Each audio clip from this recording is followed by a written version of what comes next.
자, 여기서 이제 주의해야 될 거 말씀드릴게요. 자, 그런데 가처분 이후에 이루어진 제3자 명예의 등기는 가처분 채권자에게 대항을 할 수 없으니까 가처분 채권자가 단독 신청으로 다 말소할 수 있어요. 예, 있는데 이제 말소할 수 없는 등기도 있을 수 있을 거란 말이에요. 그런 등기들 한번 살펴보자고요. 그러면 가처분된 시점이 이 시점이잖아요. 그죠?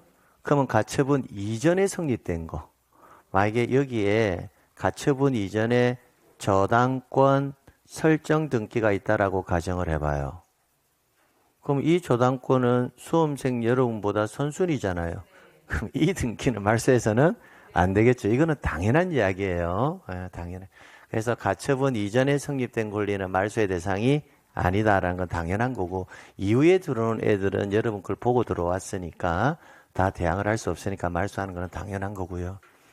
그러면 가처분 이후에 이루어진 제3자 명예의 등기는 단독 신청으로 말소를 해야 되는데, 이런 상황은 어떨까요?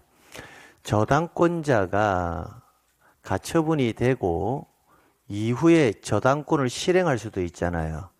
그럼 저당권을 실행하게 되면 이 시점에 임의 경매 개시 결정 등기가 이렇게 기록이 될 거거든요.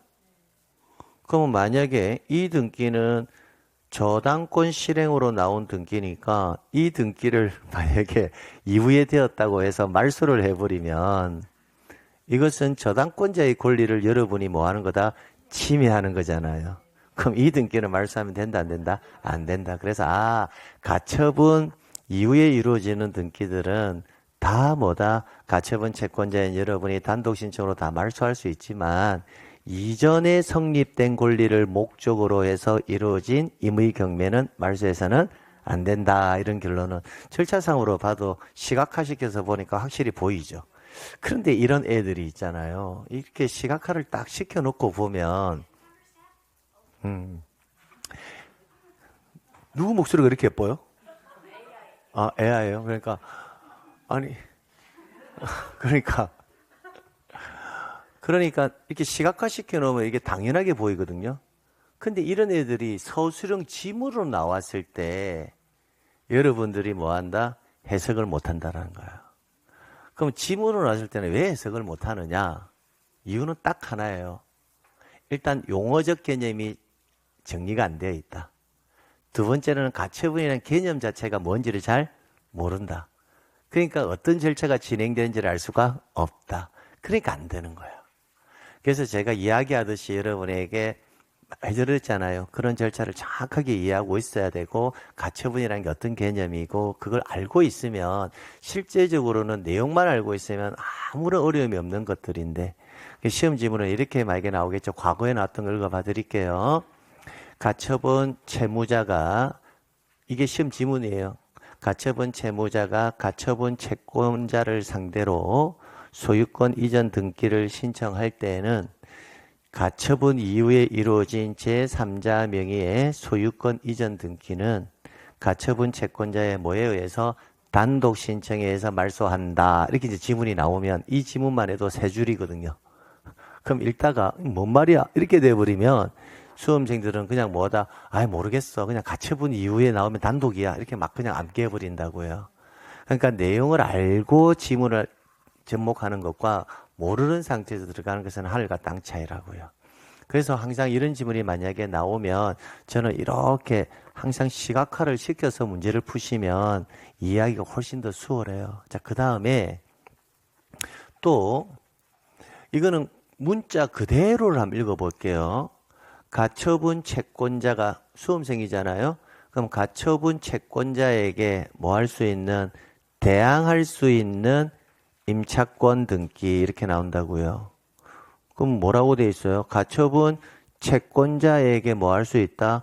대항할 수 있다 했으니까 이것은 말소해서는 안 된다고요. 이후에 이루어져도. 선생님, 네. 아니 가처분 이후에 이루어진 임차권이라면 이 임차권은 가처분이 된 걸 알고 들어왔는데 어떻게 가처분 채권자에게 대항을 할 수 있다라고 합니까? 이제 이런 의문이 들잖아요. 근데 그런 의문 가질 필요는 없고 그냥 국어적으로 보면 가처분 수험생에게 뭐 할 수 있다? 대항할 수 있다 그랬으니까 이때는 말소의 대상이 아니다. 그렇게 가져가시면 돼요. 근데 물론 설명은 드릴 수 있는데 이 지문은 그렇게까지 설명까지 하면서 알 필요는 없어요. 왜냐하면 지문의 구조가 내용을 물어볼 수가 없는 지문이에요. 이 지문은. 간단하게만 제가 한번 확인만 시켜드릴 테니까 문제를 풀 때는 수험생, 가처분 채권자에게 대항을 할 수 있다고 했으니까 말소하면 안 되는구나 라고 생각해서 문제 푸시면 되고 제가 내용을 간단하게 설명드릴게요. 이 지문은 어떻게 해서 이후에 성립되었는데 알고 들어왔는데 수험생에게 대항을 할 수가 있냐면 우리가 주택임대차 보호법을 한번 생각해 보면 우리 주택임대차 보호법 민사에 관한 특별법 배웠나요? 그러면 됐네. 가처분 되기 이전에 주택임대차 보호법상에 A라는 사람이 A라는 임차인이 있었는데 그 임차인이 목적물의 인도와 전입신고를 이미 했단 말이에요. 근데 등기부에는 나타나지 않죠. 됐나요? 그러면 그 사람이 가처분이 이제 이후에 되고 시간이 지나다가 기간이 만료될 수도 있잖아요. 근데 임차 보증금을 수령하지 못하면 전부 또는 일부를 수령하지 못하면 임차권 등기 명령에 의한 임차권 등기를 할 수가 있거든요.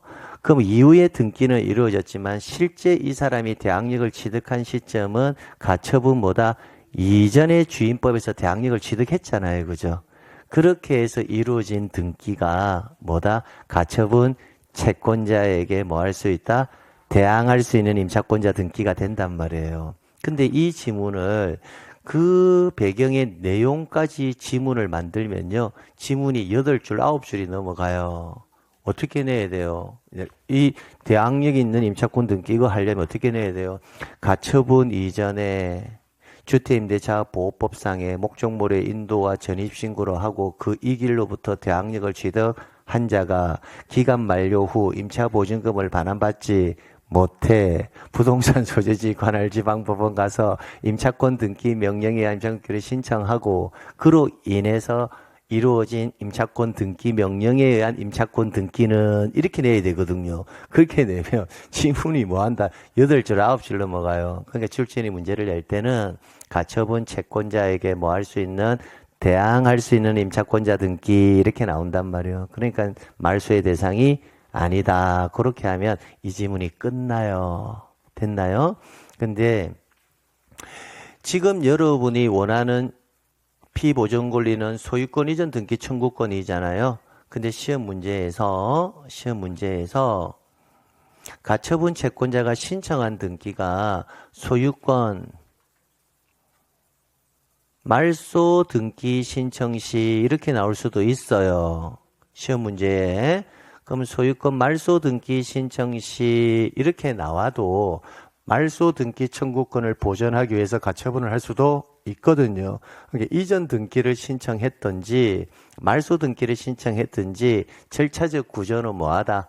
똑같다라고 보시면 돼요. 그래서 정리할 때 가처분 채권자가 자기가 원하는 무슨 등기? 소유권 등기 신청할 때는 이런 절차로 진행이 된다라고 마무리하시면 된다고요.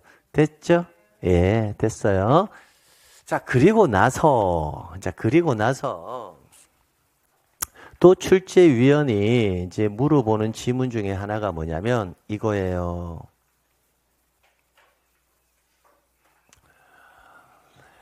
가압류와 가처분, 처분금지 가처분 등기는 채권자가 직접 등기소에 가서 이 사람 소유 부동산 가압류해 주세요. 이 사람 소유 부동산 가처분해 주세요. 이렇게 절차가 진행되는 것이 아니라 이런 등기는 법원의 판결을 받아야 돼 있죠. 그래서 법원에서 결정을 내려서 가압류 등기를 하세요, 가처분 등기를 하세요라고 법원에서 뭐 한다? 촉탁을 하는 등기들이지 가압류와 가처분은 당사자가 신청하는 등기는 아니에요. 상식적으로 한번 생각해 보세요. 내가 오늘 등기소 가가지고 이 친구 등기가 나쁜 애거든? 이 친구 소유권 처분을 제한시키는 가압류해줘. 등기관이 그게 나빠? 알았어? 가처분해줄게. 이게 말이 돼요? 안 돼요? 안 되잖아요. 반드시 가압류와 가처분은 법원의 판단을 얻어서 법원에서 가압류 가처분 촉탁을 해가지고 이루어지는 등기지 당사자가 신청하는 등기는 아니다고요. 그래서 조심해 두시라고요. 그래서 가압류와 가처분 등기는 법원에서 하는 등기이지 당사자가 뭐한다? 등기관에게 신청하는 것은 아니다라는 거. 이것도 하나 기억해 두시고. 자, 두 번째. 가압류를 할 수 있느냐? 가처분을 할 수 있느냐? 그럼 법원에서 촉탁을 했을 때 가압류 등기가 됩니까? 가처분 등기가 됩니까? 안 됩니까를 물어본다고요. 그러면 이 두 가지의 등기는 기본적으로 처분을 하는 거다? 제한하는 등기죠. 처분을 한다? 제한한다. 그럼 이 국어에서 한번 생각해 보세요.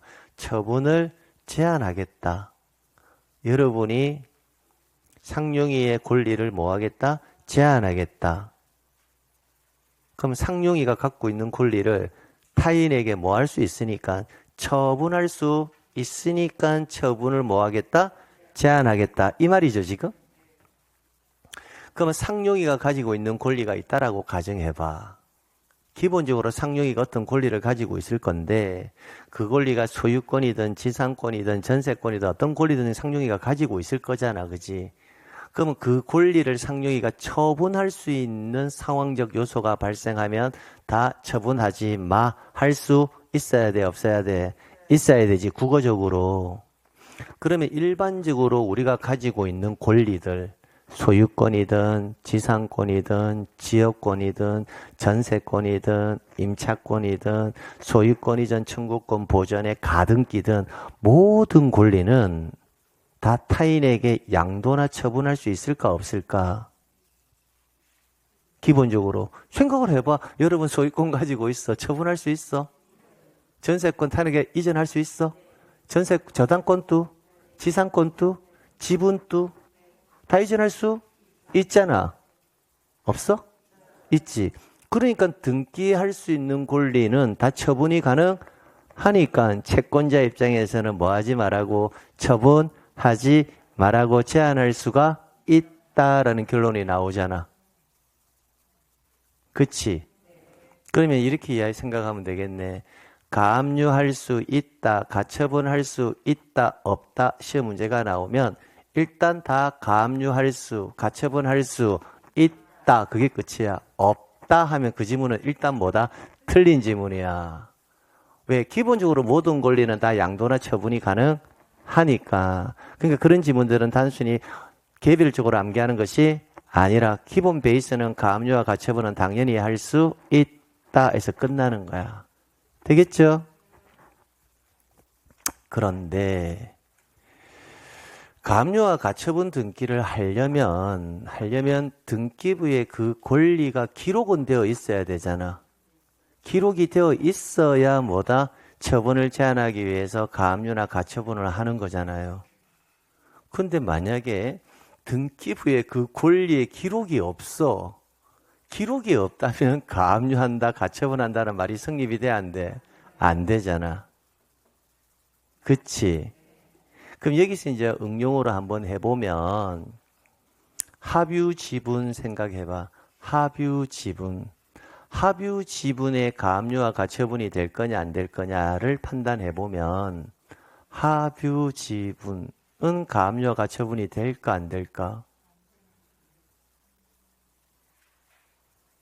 그럼 지분 나오면 제가 멍하게 있지 말고 지분 나오면 멍하게 있지 말고 모르겠으면 적어라 라고 항상 이야기하잖아. 그럼 뭘 적어야 돼? 지분에 그거는 시험 문제 나온다 했어 안 나온다 했어? 나온다 했거든.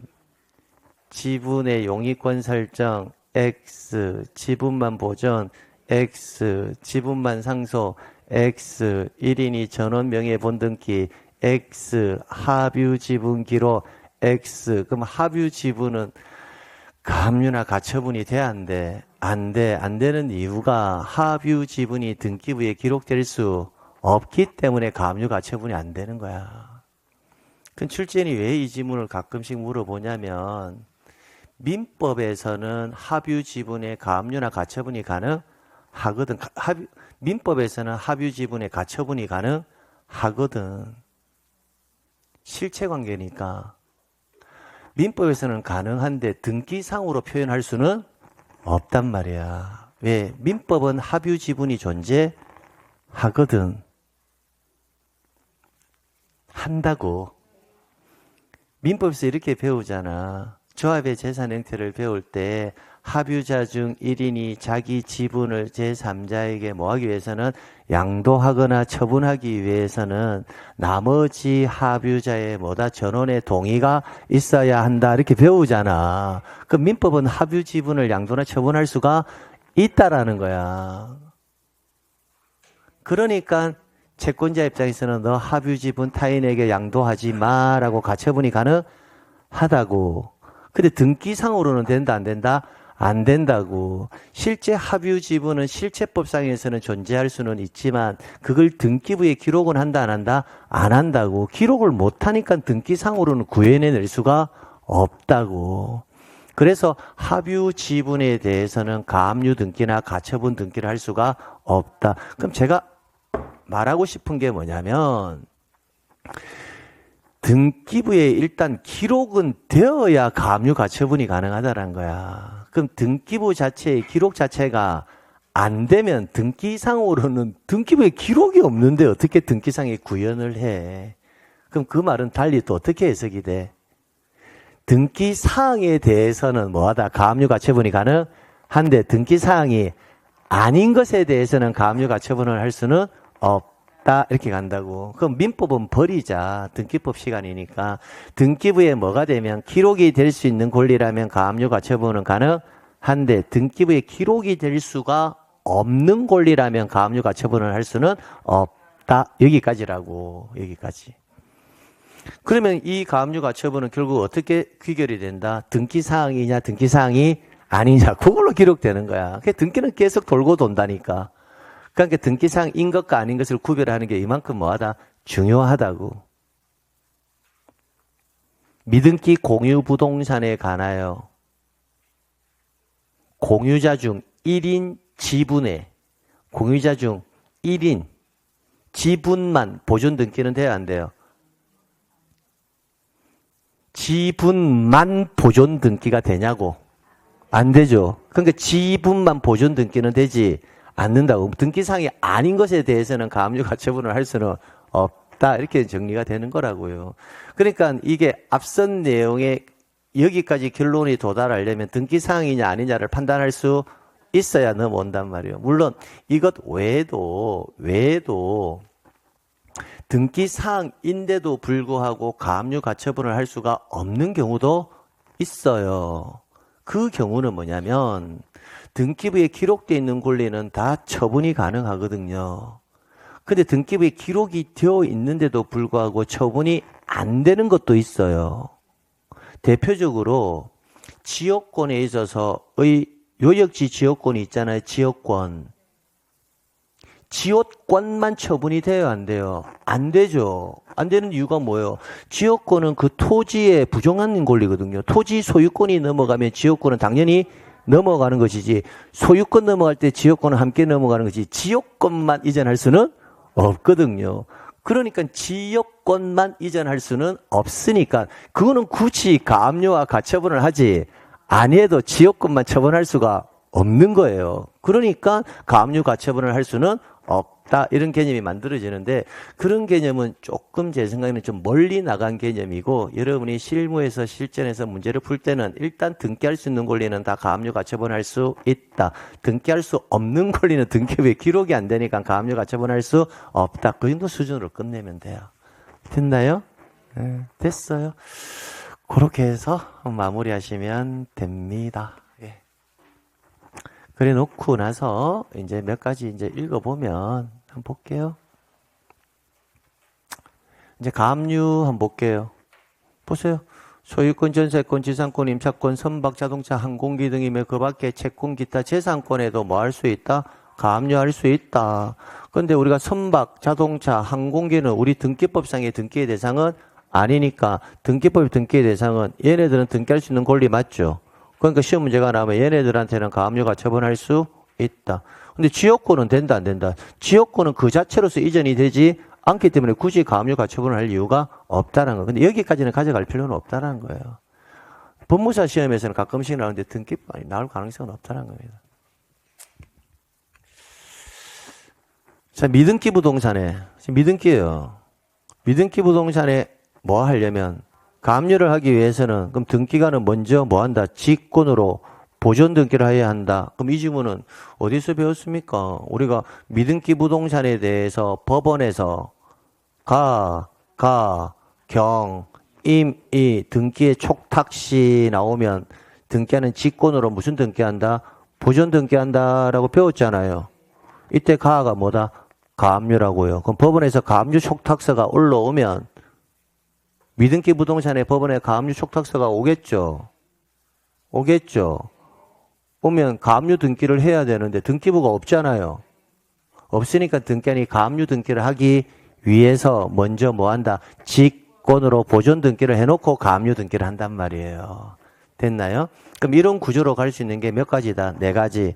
가압류, 가처분, 경매 개시 결정, 주택, 상가, 건물, 임차권 등기 명령에 의한 임차권 등기의 촉탁 시에만 직권으로 보존 등기한다고요. 오, 선생님 새로운 거 배웠네요. 아닙니다. 보존 등기에서 했다고요. 그 다음에 대지권과 관련해서도 마찬가지예요. 이쪽으로 잠시만 볼게요. 아파트가 이렇게 있잖아요. 아파트가 있으면 토지와 건물을 분리 처분할 수 없도록 하는 등기가 뭐다? 대지권 등기거든요. 대지권 등기가 되는 순간 건물과 토지는 분리 처분할 수가 없어요. 토지만 처분할 수가 없고 건물만 처분할 수가 없다고요. 그러니까 건물만 가압류한다 이런 말은 예초부터 있을 수가 없어요. 굳이 가압류를 안 해도 건물만은 처분할 수가 없기 때문에 이런 내용들이 조금 응용 지문인데 이런 지문까지 출제인이 내기에는 뭐한다 너무 가혹하다고요. 그러니까 우리 기본서에 있는 내용은 말대로 기본서 내용일 뿐이에요. 그러니까 출제될 수 있는 지문만 제가 콕콕 집어주잖아요. 그러니까 많이 하려고 하지 말고 제가 이런 게 전달하는 내용만 정확하게 수렴해서 가시면 된다고요. 그럼 이거는 제 개인적인 의견이 아니라 기출문제를 분석해보면 그렇다는 겁니다. 근데 이 정도는 물어본다고요. 소유권 이전 가등기를 가지고 있어요. 가등기도 하나의 권리거든요.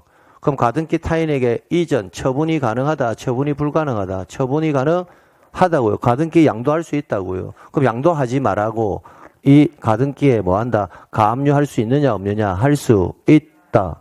그럼 그렇게 판단할 필요 없이 등기할 수 있는 권리 맞죠? 맞으면 압류, 가압류, 가처분 다 가능하다. 이렇게 하면 끝나는 거예요, 그냥. 됐습니다. 자, 가압류는 앞자에 동그라미가 보이죠? 그러니까 받아야 될 금액을 등기부에 기록해야 된다, 안 해야 된다? 해야 된다. 그럼 소유권을 가압류하면 소유권을 뭐 한다? 가압류한다. 가압류한다. 그러면 뭐다? 주등기. 소유권 외의 권리를 가압류한다. 이러면 뭐다? 부기등기. 이거는 여기서만 적용되는 것이 아니라 주등기, 부기등기의 원칙입니다. 기본적으로 소유권을 목적으로 하는 등기들은 다 주등기예요.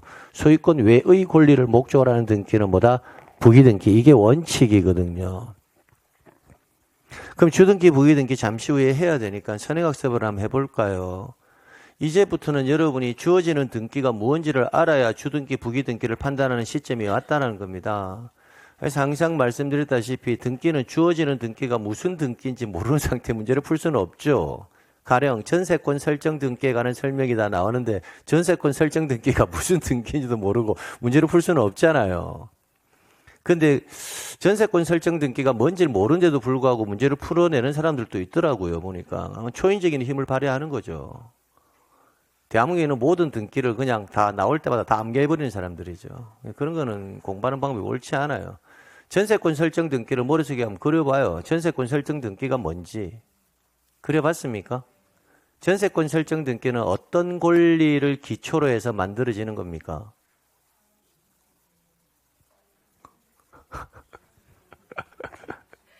이게 안 된다고요, 이게. 전세권 설정 등기가 일단 하늘에서 툭 떨어지는 겁니까? 하나님이, 야, 너 전세권 설정돼서 너 이제 전세권자 해. 이게 전세권 설정 등기인가요? 아니죠. 그럼 전세권 설정은 어떻게 만들어지는 거예요?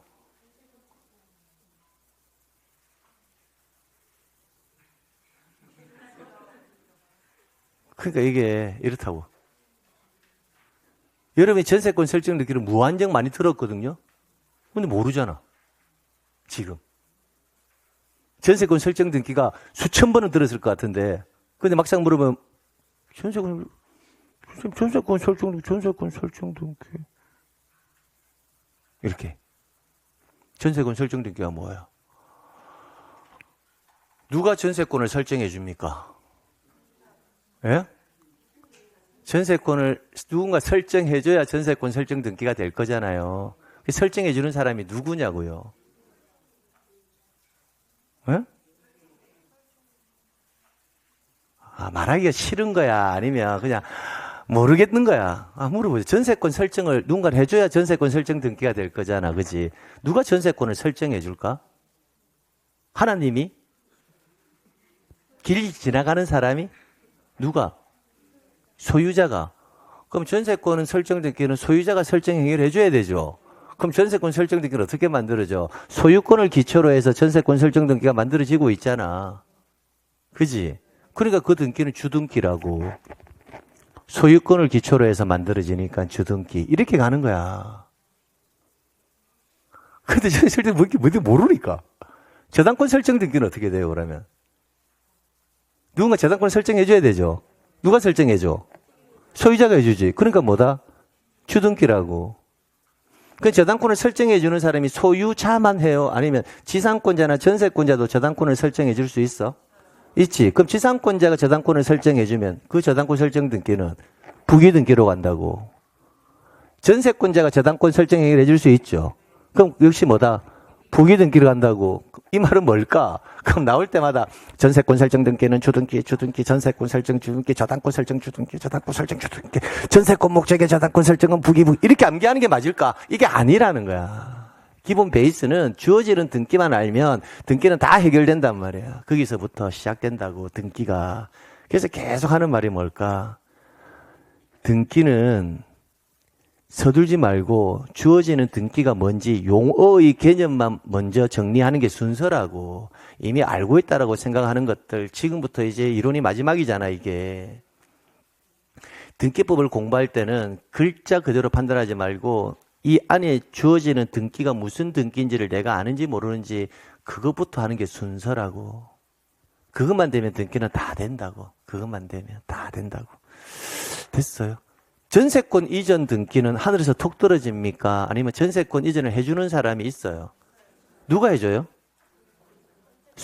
소유자가 전세권을 이전시켜줘? 누가 해줘요? 전세권자. 그러니까 전세권 이전 등기는 전세권을 기초로 해서 이전이 되니까 뭐다? 부기 등기. 이렇게 하는 거예요. 소유권 이전 등기는요? 어떤 권리를 기초로 해서 만들어져요? 소유권을 기초로 해서 만들어지죠. 그러니까 뭐다? 주등기 하는 거예요. 그래서 주등기, 부기등기에서 일반 수험생들이 암기하는 게 암기사항도 아닌데 어떻게 암기하느냐. 이전 등기는 소유권 이전 등기만 주등기, 나머지 모든 권리의 이전 등기는 부기등기. 이렇게 암기한다고, 일반적으로. 암기사항이 아니라는 거예요. 소유권 이전 등기만 당연히 소유권을 기초로 해서 만들어지는 거고, 나머지 모든 권리는 소유권이 아니니까 아닌 권리를 기초로 해서 만들어진 것은 뭐로 간다? 부기등기. 지극히 당연한 이야기들이거든요, 이렇게. 근데 그게 이제 예외가 있다는 거죠, 예외가. 지금 주등기, 부기등기 미리 공부 다 하는 거예요, 그냥. 뒤에서 이제 예외만 딱 설명하고 끝낼 거라고요. 근데 예외적인 부분이 있다라는 거예요. 소유권 말소 등기도 있고, 전세권 말소 등기도 있잖아요. 그럼 소유권 말소 등기는 소유권을 기초로 해서 말소하는 거고, 전세권 말소는 전세권을 기초로 해서 말소하면, 소유권 말소는 원칙대로 가면 주등기, 전세권 말소는 뭐로 간다? 부기등기로 가는 게 맞지만, 이게 원칙이지만, 다만 말소 등기만큼은 이 원칙에 해당하지 않고 예외란 말이에요. 말소 등기는 항상 뭐로 간다? 주등기 이래 간단 말이에요. 그러니까 이 원칙에 대한 개념을 정리를 해놓고 나머지 예외만 몇 가지 딱딱딱딱 암기하면 주등기, 부기등기는 끝난단 말이에요. 근데 원칙에 나오는 지문들을 전부 다 암기할 수는 없잖아. 금방 말한 것처럼 전세권 설정 등기, 주등기, 저당권 설정 등기, 주등기, 지상권 설정은 주등기 이렇게 암기할 수는 없잖아. 없으니까 등기만 알면 주등기, 부기등기를 판단할 수가 있다. 이렇게 간단 말이에요.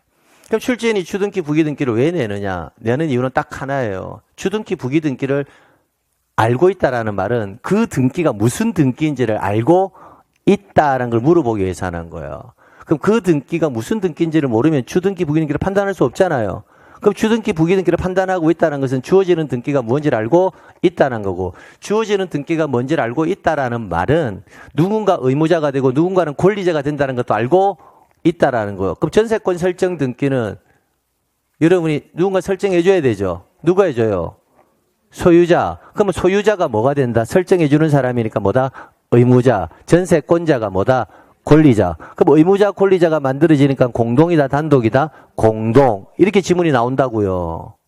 그럼 공동까지 나왔죠? 나오면 우리가 등기 필정보는 공동일 때 누구 거 제공한다? 의무자 거. 이렇게 지문이 연결된다고요. 똑같은 지문. 근데 이 지문 안에 베이스는 뭐냐? 어디서부터 출발한다? 전세권 설정 등기가 뭔지 여기서부터 출발한단 말이에요. 이걸 알아야 주등기, 부기등기도 구별해내고 공동인지 단독인지도 구별해내고 뭐다 의무자, 권리자도 구분해내고 지문을 다양하게 분석할 수 있는데 대부분 수험생들이 공부하는 방식은 그 방법으로 가지 않고 어떻게 한다? 전세권 설정 등기는 일단 주등기, 전세권 설정 등기는 공동, 전세권 설정자 의무자, 전세권자 권리자, 전세권 설정 등기 할 때는 설정자의 등기필 정보 제공, 이걸 개별적으로 이렇게 다 암기한단 말이에요. 그런데 출제인이 전세권 설정 등기를 안 냈고 저당권 설정 등기를 냈어. 그럼 저당권 설정은 암기 안 했는데 이래 되는 거야. 등기가 이게 그러니까 이 강의하는 사람 입장에서는 어떤 느낌일까? 답답해 미치는 거예요. 공부를 엉뚱하게 하고 있다는 거야. 그러면 이제 어떻게 되느냐? 이게 재밌는 이야기인데, 그래서 등기가 어느 순간 팍 튀어오르는 시점이 온다고. 그 팍 튀어오르는 시점이 내가 암기를 많이 해서 튀어오르는 것이 아니고요. 이런 구조구나라는 걸 알게 되는 시점.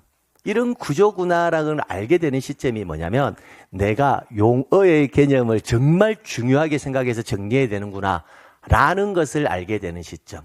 그 시점이 등기가 뭐한다? 확 올라온다고요. 그런데 그걸 느끼는 과정이 수업 시간에 계속 이야기하는데도 불구하고 여러분은 그 방향대로 안 가고 자꾸 있는 글자를 자꾸 뭐한다? 암기하는 데 익숙해져 있거든. 생각하는 게 귀찮으니까. 그래도 계속 제가 이야기해주면 지겹도록 듣다 보면 이제 그러네 하고 느껴지는 시점이 7월달, 8월달이라고. 그러니까 등기는 과정까지 올 때 절대로 포기하지 말고 계속 끝까지 밀고 가는 거야. 가다 보면 어느 순간 이렇게 쉬운 거였어라는 시점이 온다고. 그 시점까지 버티느냐 못 버티느냐의 문제야. 그래서 가능한 뭐한다? 버텨야 돼. 왜냐하면 등기에서 기본적으로 3개, 4개를 맞느냐, 등기에서 9개, 10개를 맞느냐의 차이는 엄청 크다고. 2차 1교시에서 공법하고 중개사법이 어떤 한 과목이 내가 원하는 점수가 안 나와버렸어. 4개, 3개가 모자라. 그러면 그걸 커버할 수 있는 파트가 등기 말고는 없어. 지적은 어차피 여러분의 목표가 9개 아니면 10개로 가져가거든. 세법을 16개 다 맞추겠다. 없잖아.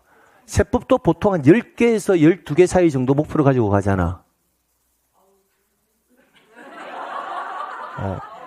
그런 느낌이잖아. 그치. 그러니까 등기에서 4개를 맞느냐, 등기에서 8개, 9개만의 차이는 하늘과 땅 차이라고. 그래서 2차 2교시가 조커가 된단 말이야. 히든 카드. 이 카드를 펼쳤을 때 마지막 승부수는 어디에 있다? 등기법에 있단 말이야. 등기법에. 그래서 등기를 마지막까지 절대 포기하지 말라는 거야. 시간만 지나고 계속 제가 하는 것만 하면 올라온단 말이야. 지금은 힘들고 괴롭지. 그런데 조금만 더 참아보자고. 그렇죠? 그래 하시면 돼요. 됐어요. 지금 끝났어요. 가처분 뭐. 자, 그래서 이제 집행보존 절차로 가처분 뭐라고 했는데 뭐 필요 없고, 이제 이 내용이 막 길게 되어 있잖아. 길게는 다 의미가 없다. 한번 봐봐. 처분금지 가처분 채권자가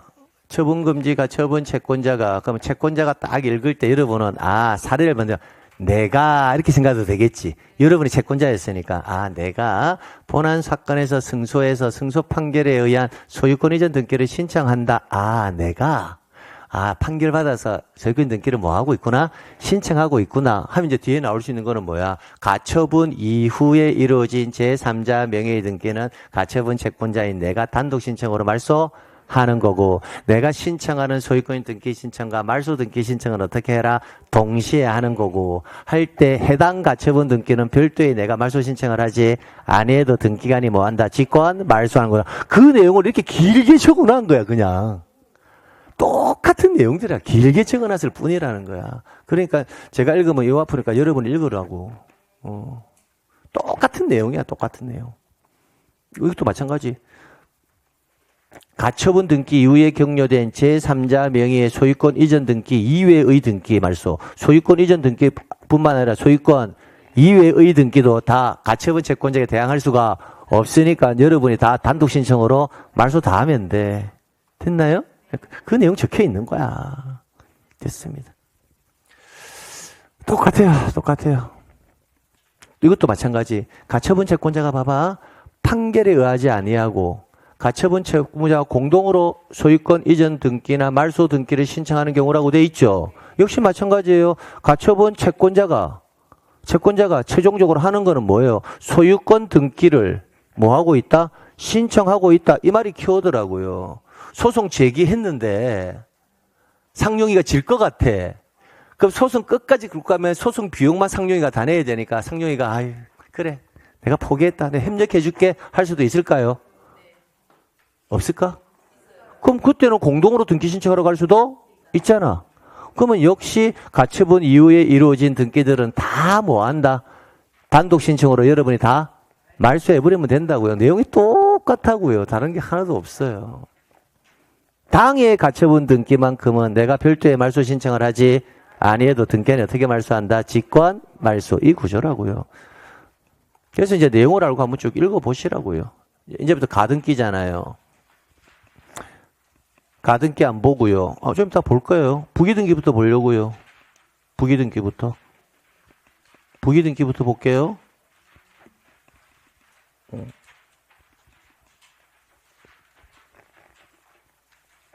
부기등기 왜 없었지? 응? 넘어갔나?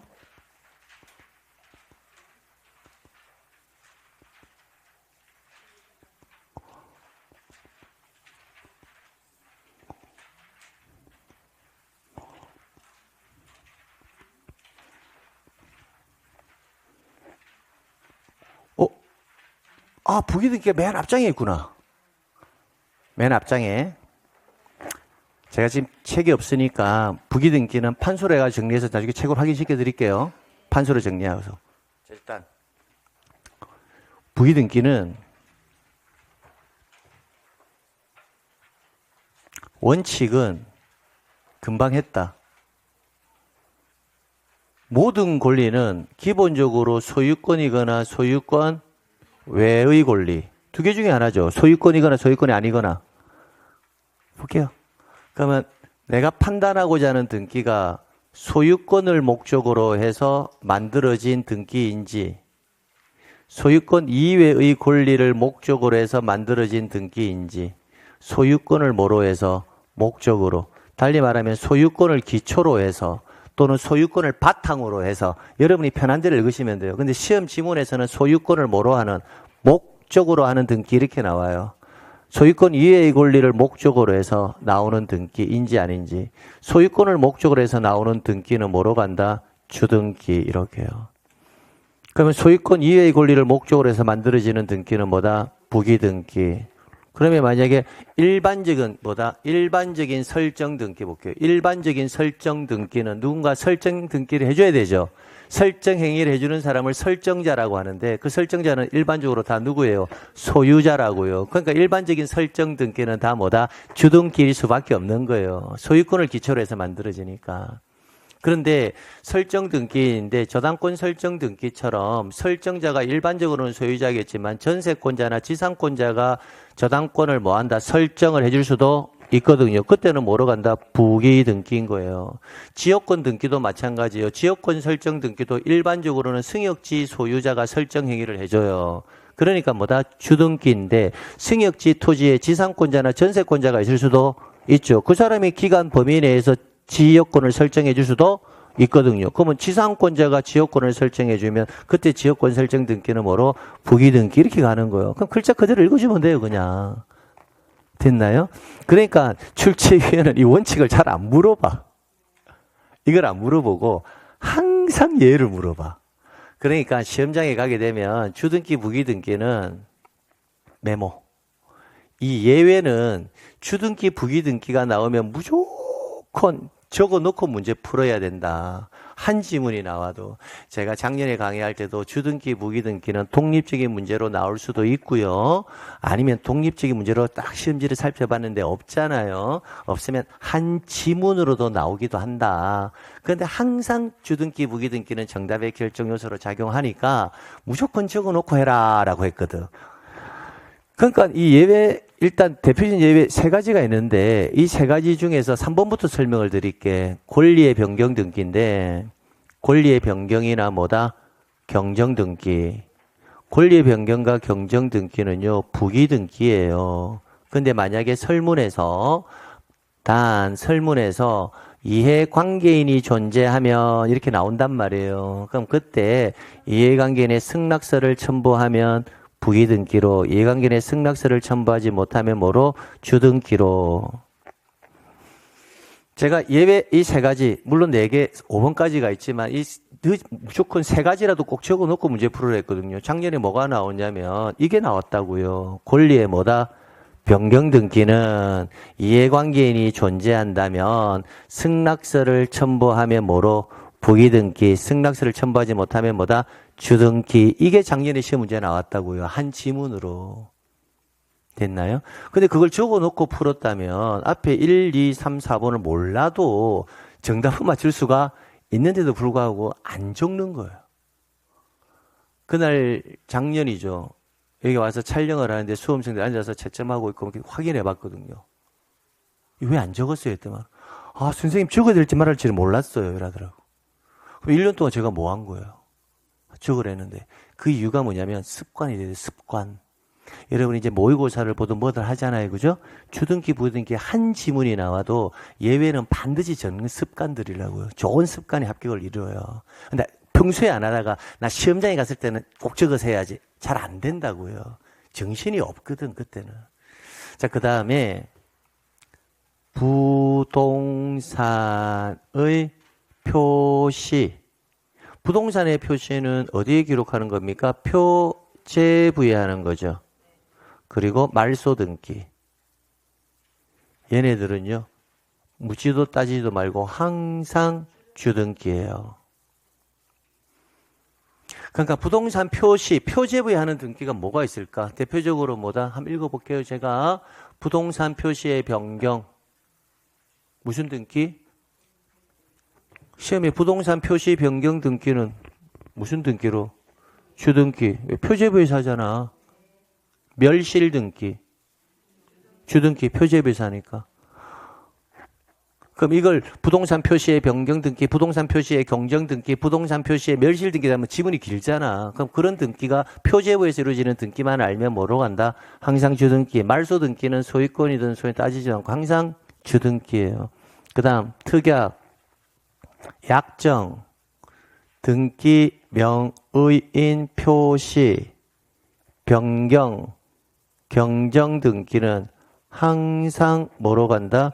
부기 등기. 이렇게 해서 이 세 가지만 일단 암기하라고요. 그럼 선생님 이 예외가 이 세 가지 말고 더 있나요? 예, 더 있어요. 더 있는데 이 세 가지만 가져가도 시험장에서 문제 푸는 데는 큰 지장이 없더라고요. 물론 굳이 하나 더 적고자 한다면 전부 말소 회복, 전부 말소 회복과 일부 말소 회복. 전부 말소 회복은 주등기, 일부 말소 회복은 뭐다? 부기등기. 이 정도만 딱 가져가시면 돼요, 그냥. 그러면 자, 주등기, 부기등기 시험 문제가 나왔다. 그냥 막 읽어야 돼? 아니면 1번, 2번, 3번 적어 놓고 읽어야 돼? 적어 놓고. 그럼 1번, 2번, 3번에서 만약에 적은 것에서 답이 결정되어 버리면 더 이상 읽어볼 필요도 없잖아. 근데 여기서 만약에 결정이 안 될 수도 있잖아. 여기서 결정이 만약에 안 될 수도 있잖아. 안 되면 원칙으로 가면 돼. 가령 설정 등기는 여기에 있어요? 없어요? 없죠. 이전 등기 여기에 있어요? 없어요? 없죠. 없으면 그게 소유권을 목적으로 해서 만들어진 건지 소유권 이해 권리를 목적으로 해서 만들어진 것을 판단하면 된다라는 거예요. 여기에 가압류 가처분이 있어요? 없어요? 예외에 가압류 가처분이 있어요? 없어요? 없죠. 없잖아요. 없으면 뭐다? 소유권을 목적으로 하는 가압류는 뭐다? 주등기. 전세권을 목적으로 하는 가압류는 부기등기. 이렇게 하면 된다고요. 됐나요? 이게 이전 등기 있어요? 없어요? 이전 등기라는 단어가 있냐고요? 없잖아요. 없으면 위로 가면 된다고요. 전세권 이전 등기는 뭐다? 부기등기. 소유권 이전은 주등기. 가등기 이전은요?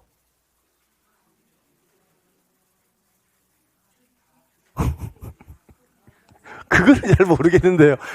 가등기가 소유권인가요? 소유권이 아닌가요? 그것만 판단하면 되잖아요. 가등기가 소유권인가요? 아니잖아요. 아니니까 뭐다? 부기등기라고요. 소유권 이전 가등기가 소유권이 아니라고요. 소유권 이전 가등기는 본등기를 해야 소유권이 되는 것이지 소유권 이전 가등기는 아직 소유권이 아니라고요. 그럼 소유권 이전 가등기는 아직 소유권이 아니니까 소유권 이전 가등기 된 권리의 이전 등기는 소유권 이전이 아니니까 뭐로 간다? 부기등기. 이렇게 가면 된다고요. 됐나요? 그러니까 이전 등기는 잘 모르겠으면 소유권 이전 등기만 주등기 그렇게 암기하셔도 되고요. 나머지 모든 권리의 이전 등기는 뭐다? 부기등기인데 근데 출제인이 그런 데서 정답 결정하지 않고 대부분 어디에서 예외에서 결정하더라는 거예요. 예외에서. 근래 기출 문제를 살펴봐도 다 그렇더라는 거예요. 됐죠? 예, 이렇게 해서 원칙과 예외 잡아놓고 잠시 후에 제가 다시 확인시켜 드릴게요. 자, 그 다음에 가등기인데요. 가등기. 가등기는 이 가짜가 거짓 가짜인데 가등기는 막 논리적으로 설명하면 여러분이 어려워할 수 있으니까 이렇게 설명을 해드릴게. 오늘부터 여러분이 백화점을 갔는데 이 세상에서 유일무이한 옷을 그 백화점에서 딱 한 벌만 파는 거야. 전 세계에 그 옷은 딱 하나밖에 없어. 그래서 여러분이 백화점을 지나가는데 그 옷이 보이는 거야. 전 세계에서 딱 한 벌밖에 없는 옷. 그 옷을 사고 싶은 거야. 금액이 1,000만 원이래. 너무 과하나요? 100만 원이래. 됐나요? 근데 지금 내 수중에는 10만 원밖에 없더라는 거야. 근데 내가 100만 원을 어떻게 마련해서 가면 그 옷이 팔려 있을 수도 있으니까 내가 직원한테 내가 10만 원 계약금 걸고 이 옷은 내가 찜했다. 나 말고는 안 돼. 찜 해놓았단 말이에요. 이렇게. 그게 가등기예요. 그냥 찜. 그럼 나는 나중에 잔금 얼마 주고 90만 원 주고 뭐 한다? 그 물건 가져오면 돼. 됐나요? 근데 이때의 특징이 뭐냐면 이 찜한 내가 최우선권을 가지고 있다라는 거야. 근데 찜만 해놓고 내가 집에서 돈 구하고 있잖아. 그지? 구하고 있는데 다른 친구가 가가지고 그 옷을 발견한 거야. 그럼 100만 원 현금 주고 가져오 버린 거야. 됐나요? 그러면 여러분은 그 사실을 모르잖아. 모르는데 잔금 구해서 백화점 직원한테 가겠죠. 야, 90만 원 잔금 지급했으니까 그 옷 줘라고 청구하겠죠. 그러면 그 백화점 직원은 어떤 수를 써서라도 그 옷을 뭐 한다? 넘겨줘야 돼. 그러면 후에 가져간 사람은 어떻게 해서 백화점 직원이 유일무이한 옷이니까 다른 것을 대체할 수가 없으니까 백화점 직원이 그 옷을 가지고 와서라도 훔쳐오든지 가져와서라도 뭐 한다? 넘겨줘야 된다. 그게 찜의 효과야. 됐나요? 그러면 이후에 물건을 취득한 사람은 내가 잔금 지급하고 찜한 물건 달라 하게 되면 이후에 물건을 취득한 사람은 그에 관한 옷의 소유권을 취득할 수 있다? 없다? 같다라는 거예요. 됐나요? 그러니까 가등기가 얼마나 강력한 힘을 발휘하는 줄 아시겠습니까? 찜만 해놓으면, 잔금만 지급하면 이후에 이루어진 애들은 다 권리를 가져갈 수가 없어요. 그런데 찜만 해놓은 거잖아. 찜만 해놓은 상태니까 완전한 내 거는 아니란 말이야. 내가 이 순위로 내가 가져갈 거야 라고 순위만 보존해 놓은 것이지 찜한 상태이기 때문에 완전한 내 소유권은 아니란 말이야. 그러니까 가게 주인은 이 물건을 자유롭게 양도나 처분할 수가 있다고. 다만 그걸 살 놈이 있을지는 문제야. 안 그럴까요? 사게 되면 나중에 찜해 놓은 사람이 잔금 지급하면 자기 물건 돌려줘야 되니까.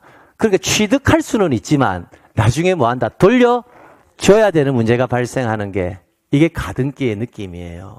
그래서 엄밀히 따지면 이 가등기는 본등기를 하기 위한 예비 단계의 등기다라고 보는 겁니다. 그래서 가등기 파트에서는 출제윤이 좋아하는 부분이 딱 정해져 있어요. 일단 첫 번째, 가등기에서는 첫 번째 물어보는 게 가등기 할 수 있니? 가등기 할 수가 없니? 그 다음 두 번째, 가등기 신청. 가등기 신청과 가등기 뭐다? 말소 신청 두 개. 세 번째가 가등기에 기해서 뭘 하면 본등기를 하게 되면 가등기에 기해서 뭘 했다? 본등기를 하게 되면 이 사이에 이루어지는 등기들, 가등기 이후 본등기 하기 전에 이 사이에 이루어지는 것이 중간에 끼어 있다 해서 중간에 처분된 등기다라고 한다고요. 그러면 가등기에 의해서 본등기를 한 경우 이 말 나오면 항상 중간에 있는 이 등기 어떻게 처리할 거니의 문제라고요. 이 중간에 처리한 이 등기들은 어떻게 등기해버린다? 직권으로 말소를 다 해버린다고요. 그러니까 여러분이 가등기 할 때 찜해놨잖아요. 이후에 누군가 그 옷을 가져가도 그 옷은 다 직권 말소가 다 된다. 그래서 다시 돌아가서 여러분이 소유권 가져올 수가 있다. 이게 가등기의 찜의 효과라고요. 찜. 유일무이한 그 옷 한 벌에 대해서. 됐나요? 그래서 가등기에서 출제인이 물어볼 때는 크게 물어보면 가등기 할 수 있니? 없니?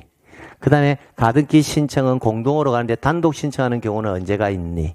말소도 공동인데 단독으로 가는 경우는 언제가 있니? 가등기에 의해서 뭘 하게 되면 본등기라면 중간에 있는 등기 어떻게 처리할 거니? 이게 시험 문제로 물어보는 대표적인 거예요. 그리고 여러 명의 가등기권자가 있을 수도 있잖아요. 그럼 여러 명의 가등기권자가 있다면 그중 1인이 전원 명의로 또는 일부의 자가 전부 명의로 하는 본등기는 허용한다 안 한다? 안 한다. 다만 1인이 자기 지분만에 관한 본등기를 하거나 전원이 공동으로 본등기를 하는 것은 가능하지만 1인이 전원 명의의 본등기는 허용하지 않는다. 그럼 1인이 전원 나오시니까 공동소유의 개념이잖아요. 그럼 지분 나오면 봐. 지금 이 말을 해도 뭐야 하늘나라 이야기네 이런 느낌이잖아. 그럼 어떻게 해야 돼? 적어야지.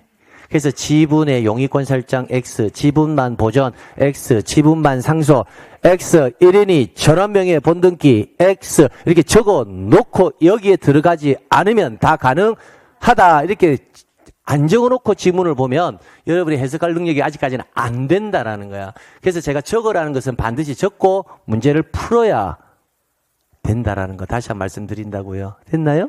예, 그러면 잠시 쉬었다가 이거 위주로 해가지고 우리가 마무리 지어버리자고요. 됐죠? 예.